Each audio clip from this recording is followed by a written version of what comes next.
This podcast is sponsored by Release Winery.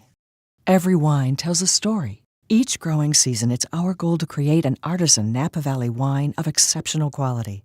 Join us as the story of this ultra-limited wine continues.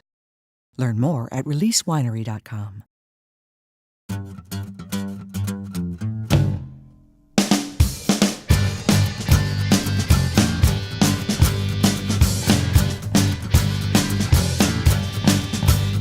I had my first head winemaking title in 2008 vintage, but prior to that I was the assistant and associate winemaker at Fisher Vineyards for 5 years. So I would say my winemaking experiences began in 2003.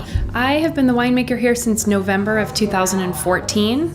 I came on board right after harvest. So when I started, I inherited the 2013 vintage in barrel, and the 2014 vintage just either still in tank or freshly barreled down. So my first harvest from grape to bottle was really 2015, and it was a great time to start. It seemed intimidating at the time because there was a lot going on that was still a lot of moving pieces, but when I look back, I realized that I had an entire year to learn the vineyards and be fully involved in the growing season before I harvested any grapes. So it was actually a really great time to start a winemaking position. And I always say as a winemaker that we only get one chance per year, so it actually doesn't even really feel like a lot. So a winemaker who has been in the industry for 30 years has only made wine 30 times, which I think is a small amount of sort of real hands-on physical experience. So I always talk about how I really believe that we have to remember everything about every vintage and really learn from our experience and make the most of it. I've done 2 vintages in the Southern Hemisphere as well, so that adds on that harvest experience. One in New Zealand and one on the west coast of Australia in the Margaret River wine region. Oh, that was amazing. Yeah. It is one of the most beautiful places on earth, and so few people, and the people that are there are so friendly and fun, and it was a really, really great time. Things that I love about this position is that we make so many different varietals.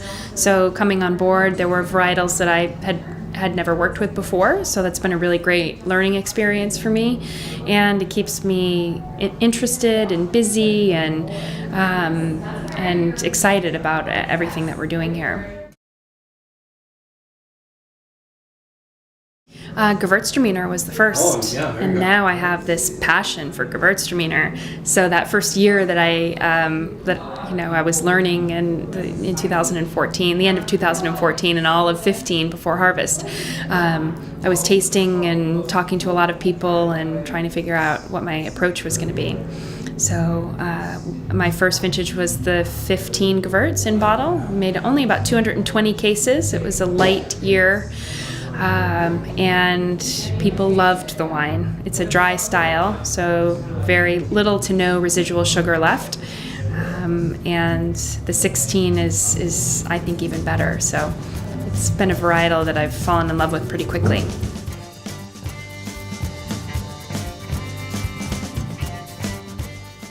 This podcast is sponsored by Release Winery. Every wine tells a story. Each growing season, it's our goal to create an artisan Napa Valley wine of exceptional quality. Join us as the story of this ultra-limited wine continues. Learn more at releasewinery.com.